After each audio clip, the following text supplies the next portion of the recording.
แน่ได้น้องสิเศร้าไข่ครับเศร้าเจ็บเศร้าเป็นอยู่ไปแบบนี้บ่ น้องก็ซื้อยาดีกระเพาะโดยเฉพาะอันนี้ลักษณะครับมันเป็นอีกจังไปอีกบ่ มันนักแล้วปะโดนบ่กินยาเลย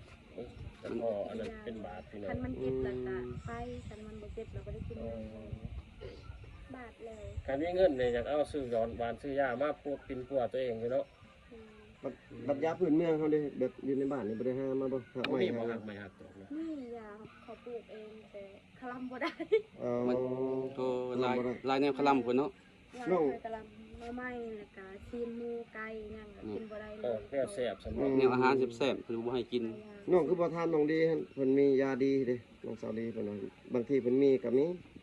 บ่มีกัน บ่มีบ่ มีแต่ยาให้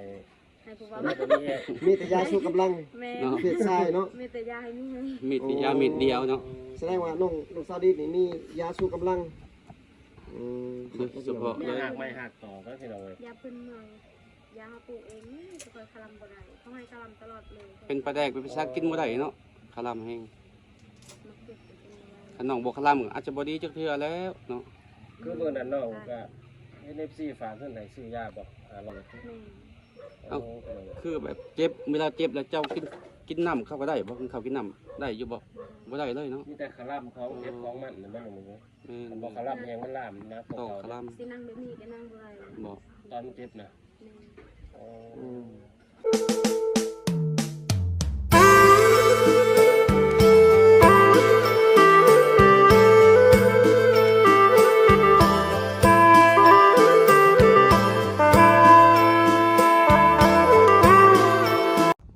เจ้าสวัสดีพี่น้องเอ้ยมื้อนี้มาฮอดจอดถึงเงินน้องสาวมึกเนาะเพราะว่าทีมงานทั้ง3คนเพิ่นมาฮอดจอดถึงแล้วพี่น้องเนาะมันยังก็มาเยี่ยมยามทำข่าวน้องแหละเพอโดนแล้วบ่ได้มาเฮือน้องเนาะ บ่กล้าไปมีโรคประจำตัวหลายยันบ่ผ่าน อ๋อโรคอีช่างแนว หลายอ่ะคอยมักเป็นไข้นั่นนี่หยังเกี่ยวกับจิตกระเพาะหลายอย่างก็เป็นเกี่ยวกับเจ็บคอ ย่านสูการสูงานมาไว้ แม่ แสดงว่าไปบ่ได้แล้วตอนนี้เนาะเพราะเฮาลงคลิปสิก่อนนี่แม่นเพิ่นว่าสิไปเนาะบอกเลย เมื่อเขาเฮ็ดดองอยู่บ้านกะ แต่น้องเพิ่นว่า เป็น บ่ส ไข้ บาย นะเกือบบ่รอด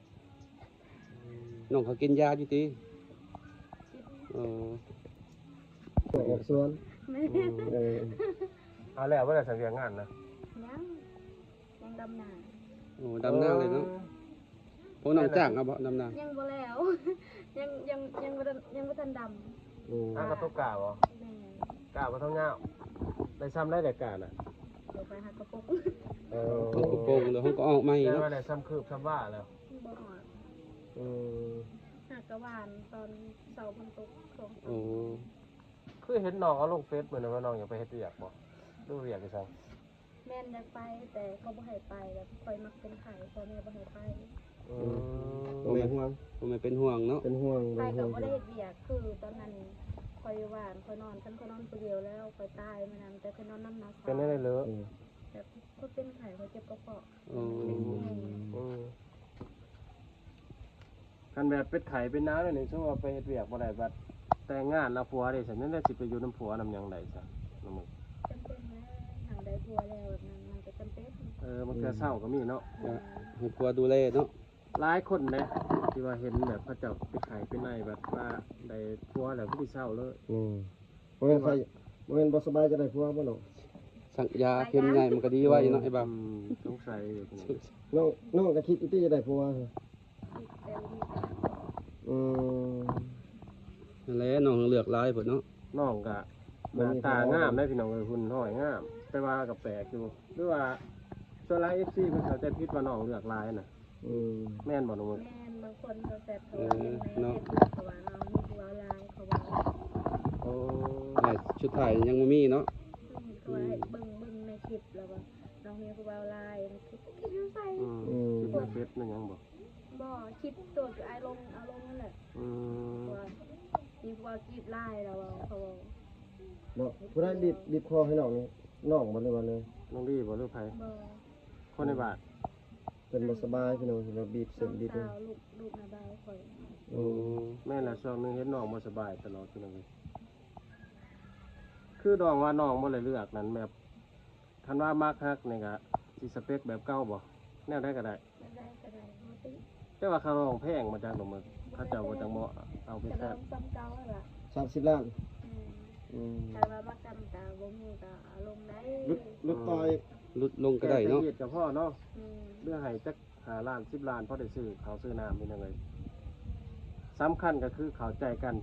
ทั้งสองคนถ้าร้องนี่ส่วนหลายทางพ่อแม่บอกว่าเรื่องผู้บ่าวผู้สาวเข้าใจกัน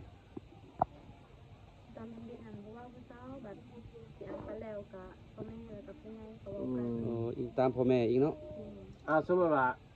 น้องเว้ากับผู้บ่าวเนาะหรือว่าตัวสิผู้สิแต่งงานกันน้องว่า10ล้านก็ได้บัดมาฮอดทางเขาแก่ในโฮมนาคตพ่อแม่น้องเขาว่า40ล้าน50ล้านได้จ้ะ บ่ฮู้แนวเฮ็ดคือกัน บ่ฮู้แน่เฮ็ด บางทีห้องคาดองแพงเพิ่นทางเจ้าบ่าวเพิ่นบ่มีเงินเนาะเลยของน้องสิได้ลดได้ใช่บ่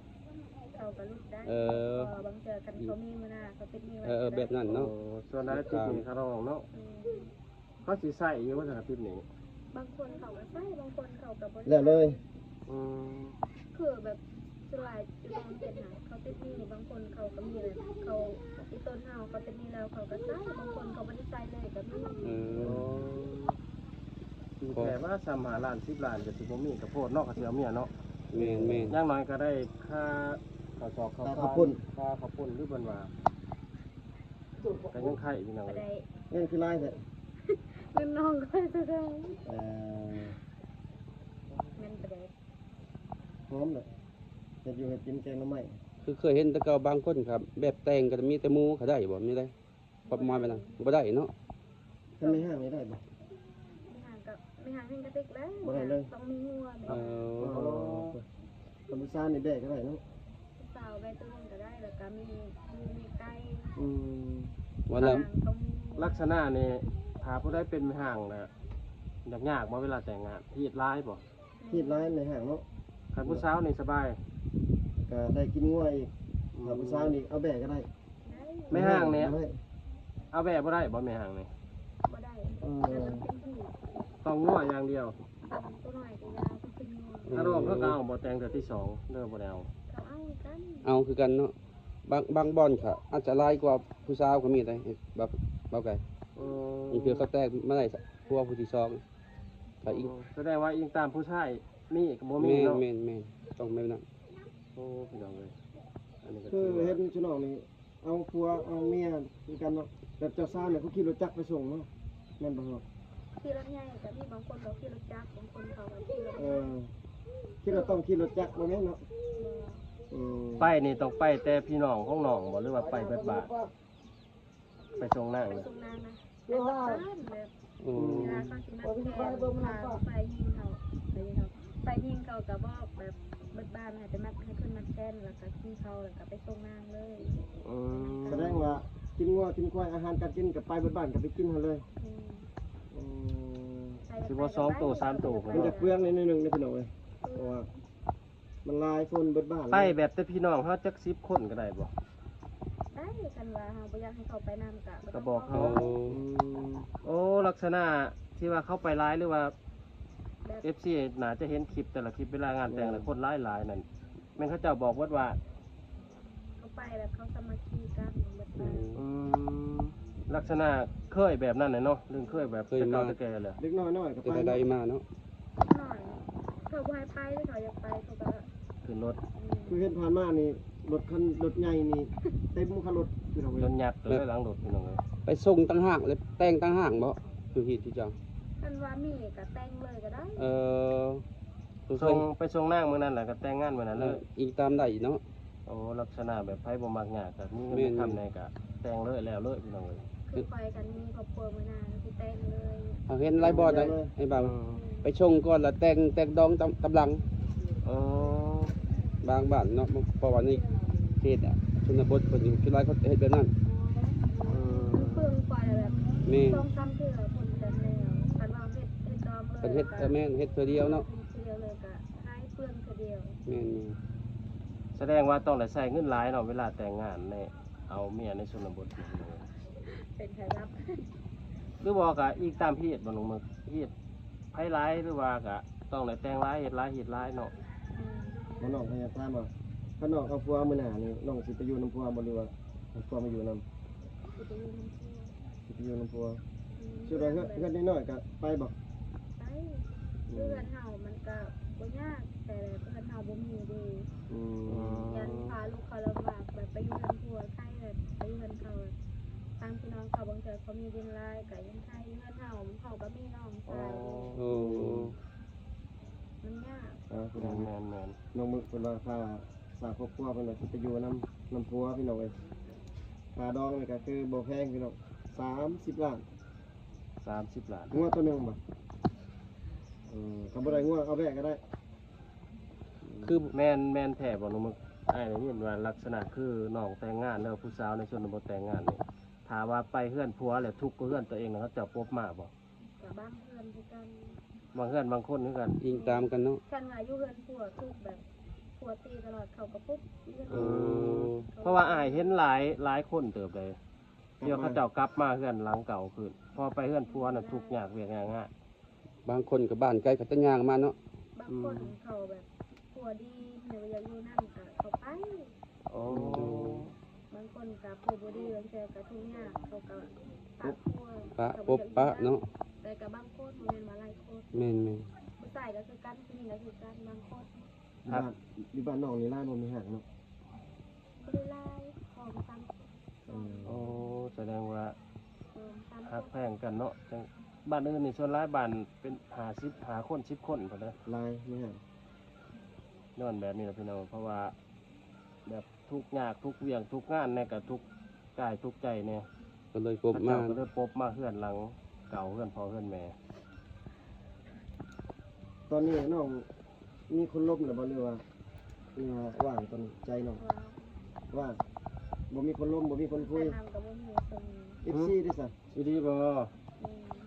FC ยังมีบ่น้อง นี่ไอ้ที่ประมาณ2-3คนแต่เขาจัดลมนำเล่นซื่อ เขาก็เซ็ตลมดุๆอยู่เนาะ อืม แสดงว่าสัตว์เงาซื่อๆเนาะเพิ่นบ่ได้บอกว่าบอกหักให้ฟังซื่อ แสดงว่าช่วงนี้มันหนาวเนาะแก่เงา ถามว่านี่อยู่ในเมืองกันแล้วแล้วเขาทำมากินเขาเลยว่า น้องก็กินแล้วก็แล้ว ก็ต่อไปนั่นเลย เพิ่นบ่ได้ว่าบ่ว่าน้องมีอาหารยังกินมีอยู่บ่อาหารคันบ่มีแล้วเพิ่นสิซื้ออาหารให้เพิ่นบ่ได้ว่าเอาบ่ เป็นถามแต่เพิ่นบ่ได้ว่าสิซื้อให้ อืมยันว่า คือน้องว่าเหตุผลที่ว่าน้องยังบ่ทันแต่งงานหรือว่าบ่ทันได้ผัวนี่แม่นน้องย่านแบบพาลูกเขามาลำบากบ่น้องมึงโอ้ ย่านลูกชายเขาเจ้าลำบากบัดน้องได้น้องบ่ย่านบ่ตัวเองน้องถูกเองคิดอยู่บ่ คิดกันแต่เราเป็นผู้หญิงได้พอแล้วก็จำเป็นไปอยู่กันเขาแล้ ต้องอดเนาะ ทุกข์ปานใดก็ทุกข์โอ้ทุกข์ปานใดก็อยู่เนาะคันผัว มีความอดทนหลายเด้อ คันผัวฮักแพงนี่ทุกข์ก็ถือว่าอยู่นำกันสบายเนาะโอ้พี่น้องเอ้ยคือน้องมึกเพิ่นว่าเนี่ยพี่น้องอยากได้อยู่คู่ครองหรือว่าสู่แฟนนะครับแต่ว่าย่านพาลูกชายเขามาลำบากเพิ่นว่า ก็เลยเลือกสิอยู่แบบโสดไปก่อนจนกว่าสิพ่อ เลือกไปโดนๆก่อน ในสิ่ง เนาะ ที่น้องเป็นหรือว่าเพื่อนชาติบ้านซองน้องเฮ็ดทุกข์กันยากนะครับไปก็เพิ่นว่าก็คุยกันเบิ่ง ค่อยเก่าบนคน ไม่ใช่ ผู้เฒ่าก็ เมื่อคือมักชวนข่อยเลย พี่น้อง ตก2คนนั่น พี่น้องพวกน้องบ่ เราไปใช้เราเสียเนาะไปควายบ่หรือไป บ่เราอยู่เรือนแบบบ่ได้เป็นไผเลย เป็นน้อยหนึงบ่ฮอดชั่วโมงเราก็ตายเลย ตายบ่ไอ้เราคิดว่ามันเสียแบบไปบ่เห็นนั่นนะ อาหาร เสียเราไปหาบ่เฉพาะอ้ายเห็นเนาะมื้อวันมื้อซื่อนี่อ้ายเสร็จหาน้องสะอานเห็นน้องสะอานว่าบ่ว่างเพิ่นว่าพาไปเฮือนดีเป็น ทรงสการ แม่น ประมาณจะคืนเขาเจ้าเอาอยู่เฮือนนี่หาว่าคนเสียคืนหนึง กันว่าเขาแบบเขาตีกลองอหย่างประมาณ2คืน โอ้ โอ้ ให้ลำเบิด เพิ่นเคยระเบิดนะ ตีกลองนี่หมายถึงฉันเขาตีกลองเวลาอ้อมบอลบ่ได้มีคนตายคนเสียนี่ ไม่เห็นเป็นแบบมันเป็นเหตุ นี่หรือว่าไปส่งวิญญาณบ่ โอ้ ส่งวิญญาณ วิญญาณเนาะ แม่นมันขึ้นสวรรค์ชั้นฟ้านะ คือ ประมาณ เข เนาะ ตชุน้องนี่เนาะอันน่ะ เอ้ยซอเตะนก ไอ้จะถามว่าคือแบบเขตชุน้องนี่เขาเจ้าเสียชีวิตนี่เขาเจ้าพังบ่หรือว่าจูดเนาะเขาพัง อืม บ่เคยจูดนี่ไทยบ่หรือว่าเลย บ่ได้คาร่ำแบบมันบ่เคย บ่เคยแต่พอแต่แม่แต่ปู่แต่ย่าเนาะ เพราะว่าเป็นศาสนา พีเนาะบ่ได้คือศาสนาพุทธจังจะ อีก เผาบ่ได้หรือ แม่น จุดบ่ได้ หนึ่งอีกอย่างก็บ่มีอันนั้นเนาะคือแถวเฮาอัญญคูไปสูตรไปนำบ่มีเนาะ อ๋อ แม่น บ่ บ่ มีแล้วมันมึงมีแต่ตีกลองอ้อม ที่ก็ โอ้ แบบหมออยู่บ้าง แบบหมอธรรมดาสิ หมอ เนาะ หมอเหยาหมอเป่า หมอเหยา หมอหยังเนาะ คือไอ้เห็นนี่แบบเขตอยู่นอกมีบ้านหนึงไอ้เห็นชอบชาวบ้านนี่แหละไอ้เห็นแบบว่าเขาเจ้าเสียนี่เขาตีกลองแบบเต้นไปนำพอดไปนำนี่บ่ นี่บ้านน้องแบบนั่งแหละก็เห็น โอ้ม่วนเนาะแบบพวกนี้ม่วนกินเหล้า แล้วก็เขาจะเอาผู้สาวมาอ่านบ่ แม่ มารับแขก โอ้ มีเหล้านี่ คือมือ เบีย นั่ ร์ น ให้ นั่น เนาะ ผู้สาวหน้าที่ผู้สาวน่ะเฮ็ดหยัง เฮ็ดกินเงินเขาแล้วก็แขกมายินร้องให้เขาตามเขาฟังอย่างเฮ็ดเบิดแบบเขาแต่งแล้ว แสดงว่าผู้สาวน่ะมานี่กินเหล้ากินเบียร์ แม่แล้วก็ เอามารับแขก เบิ่งแขกแบบเขาเบิ่งนำเขากินข้าวกินน้ำแล้วก็เบิ่งให้เขา อืม ก็ฟังเพื่อนบ่ได้เฮ็ดงานมีแต่เฮา เออ ตรงตามเลยเขาสั่งหยังก็เฮ็ด เพราะว่าไอ้เห็นบ้านหนึ่งไอ้เห็นแต่ไอ้เกิดมาไอ้เห็นคือหนึ่งแหละเขาเปิดตู้ดังๆพร้อมไปน ก็คือกัน เฮ็ดระวงไปนำบ่ ำลำวงพร้อมพี่น้องเอ้ย เนาะฮีตแต่ละฮีตมันต่างกันเนาะ เห็นอยู่บ่ ยังบ่เคย อันนี้เคยเจอแล้ว เขาตีกลองโอ้เป็นจังไงคือว่าเป็นแบบไปอีกแบบหนึงอีกของประเพณีของทางชนบทเผามังกรเป็นจังไงคือมี FC เพิ่นฝากมาถามเรื่องว่าน้องว่าจะไปเฮ็ดเวียกอยู่ไทยนะลุงเบิ่งถ้าว่าเพิ่นเฮ็ดแลนเอกสารยังให้เรียบร้อยหรือว่าให้บัตรอยู่ทางไหนนี่น้องจะไปบ่ ตอนนั้นน้องอยากไปเดี๋ยวนี้น้องก็อยากไปแต่แบบ พ่อแม่บ่ให้ไป แม่น้องบอกบ่สบายแบบมีโรคประจำตัวมันอยากไปเขาบ่ให้ไป โรคยังบ่ประจำตัวเป็นหลักๆเนี่ย เจ็บบนหน้าอกเจ็บกระเพาะ เจ็บหน้าอกเจ็บหัวใจ ลองไปได้นวดบ่บอลมันเจ็บหรือว่านวดแต่มันบอลมันบ่เจ็บคือนวดแต่บอลคอนี่ บ่อยู่นี่ก็นวดคันมันเจ็บ อ๋อ อืม อยู่ เขา ว่า ดึงให้คันอยู่แบบอยู่นำคนเวียนหันเขาดึงให้ ก็ คนเรียกไปดึงให้ ไป แต่ว่า เจ็บหน้าอกเจ็บหัวเจ็บหาง เราเป็นแพทย์เป็นหมอบ่ แม่ อืม ยิงหันมาสาวน้องสาวเป็นแพทย์ บ่ เออ ก็คือน้องว่าบ่อยากไปปานใดแต่พี่น้องเลยเชื่อไปอยากไปเฮ็ดงานอยู่ไทยอยู่นะเพราะว่าน้องมีโรคประจำตัวและย่านไปย่านเป็นภาระเนาะ อืม เมื่อวานเมื่อคืนนี่ก็เจ็บ น้องก็บ่ไปกวดซะ ไปกวดแล้วเพราะว่าเป็นกระเพาะแต่มันเป็นแห้งแล้วมันด้าน โอ้ โอ้กระเพาะบาด โรคกระเพาะเนาะ อืม เขาวางยาให้ นักได้ถึงมันคือกระเพาะบาดเด้ต้องรักษาน้ำนี่ดีเด้ น้องกินยาอยู่บ่ล่ะ หมอ บ่ บ่ ได้ มีเงินนี่ตอนนั้นเอาเงินมาล้านหนึงไปกวดอยู่สิโกนแล้วก็ อืม เจ้าวางยาให้คิดว่าบ่ฮอดเขาบัดเขาไล่เงินนั้นบัดยาตอนนั้น3ล้านห้า เลยส่งคืนให้เขาบ่มี แล้ว เงิน บ่เอายา เลยบ่เอาเลยเนาะ แล้วได้สิเศร้าซะเนาะ จ่ายแต่ค่าสั่งนะคะเขาใส่น้ำเกลือถุงหนึงประมาณ4-5ถุงให้ แล้วได้น้องสิเศร้าไข้ครับเศร้าเจ็บเศร้าเป็น อยู่ไปแบบนี้บ่ น้องก็ซื้อยาดีกระเพาะโดยเฉพาะอันนี้ ลักษณะคันมันเป็นอีกจังไปอีกบ่ แม่ มันนักแล้วปะโดนบ่กินยาเลย แต่พออันนั้นเป็นบาดพี่น้อ คั ง นมันเจ็บแล้วก็ไปคันมันบ่เจ็บเราก็ได้กินบาทเลย การมีเงินเนี่ยอยากเอาซื้อย้อนหวานซื้อยามาปวดปินปัวตัวเองอยู่เนาะ อืม บัดยาพื้นเมืองเขาเด้แบบอยู่ในบ้านนี่บ่ได้หามาบ่หา บ่ ไม่ มีบ่ หา หักไม่หักตกนะ นี่ยาเขาปลูกเองแต่คลำบ่ได้ เออ มันโทรลายแนวคลำพุ่นเนาะ ยา น้อง เคยกำลังมาไหม้แล้วก็ซีนหมูไก่นั่นก็กินบ่ได้เล เออย แนวแซ่บสำหรับ แนวอาหารแซ่บๆเพิ่นบ่ให้กิน น้องคือบ่ทานน้องดีหั่นเพิ่นมียาดีเด้น้องสาวดีเพิ่นน่ะบางทีเพิ่นมีก็มี บ่มีกัน บ่มีบ่ มีแต่ยาให้ ให้ผู้ว่า บ่มีแฮะ มีแต่ยาชูกำลัง แม่ เนาะ เพศชายเนาะ มีแต่ยาให้มีให้ มีดยาเม็ดเดียวเนาะ แสดงว่าน้องสาวดีนี่มียาชูกำลังอืม เฉพาะ ไม่หักไม่หักต่อก็พี่น้องเลย ยาพื้นเมืองยาเขาปลูกเองนี่จะคอยคลำบ่ได้เขาให้คลำตลอดเลย เป็นปลาแดกเป็นภาษากินบ่ได้เนาะคลำแห้ง มาเก็บไปเป็นอะไร ถ้าน้องบ่คลำก็อาจจะบ่ดีจักเทื่อแล้วเนาะ คือเมื่อนั้นน้องก็ NFC ฝากเงินให้ซื้อยาบ่500 บาทตอนนั้น น้องคอเป็นเขาว่าสิซื้อยาสอน อื โอ้ มขอได้สิ อืม โอ้ยาทั่วไปน่ะพี่น้องเอ้ยดีไข่ ก็ ดี ใส่ นะ น้ำ อย่าง เก นั้น ลื น่ะ อเจ็บท้องในตอนนั้นใส่น้ำเกลือทุ่มมือ แสดงว่าน้องเป็นเจ็บแห้งเลยพี่น้องแต่ว่าบ่มีเงินรักษาเนาะ คันยำมันบ่เจ็บแบบนี้ก็ถ้ายำมันเจ็บมันอยู่บ่ได้เลยเคยเป็นไห้เจ็บแห้งจนคน หายใจบ่ออกอยาก หายใจฝืด แม่ เอ้าคือแบบเจ็บเวลาเจ็บแล้วเจ้ากินน้ำเข้าก็ได้บ่กินข้าวกินน้ำได้อยู่บ่บ่ได้เลยเนาะ มีแต่คาร่ำของเผ็ดของมันนั่นบ้างมึง แม่น บอกคาร่ำยังมันล่ามนะ ตอกคล สินั่งแบบนี้ก็นั่งบ่ได้ ำบ่ ตอนเจ็บนะ แม่ ครับพี่ ก็ น้อง ยากนะพี่น้อง ใครมีเงินมีคำกับช่วยทายาน้องมดแม่เราว่าไปกวดมือนั่นกับเบิด3-4 ล้านแต่บ่ได้เอายาน้ำเขามากินมาปัวเพราะว่าเงินบ่ฮอดเพิ่นว่าค่ายาแพงได้แต่ค่าเขาซักยาเนาะ แม่ 3-5 ล้านหนึงเพิ่นเลยถ้าบ่ปินปัวไว้นี่ก็ว่ามันเป็นนักแล้วก็ยาให้กันได้หมดเลย หมูปะโดนเนาะ เยี่ยมยามถามข่าวน้องก็ประมาณนี้พี่น้องเลยเพราะว่าแหวะมาทางนี้คนเอาไปสิได้เดินทางกลับจังหวัดก็ทีมงานเราก็ดีมีแห่งเบิดสุขุมสุขคนพอกันในสนามบ๊ายบายในนู้น แม่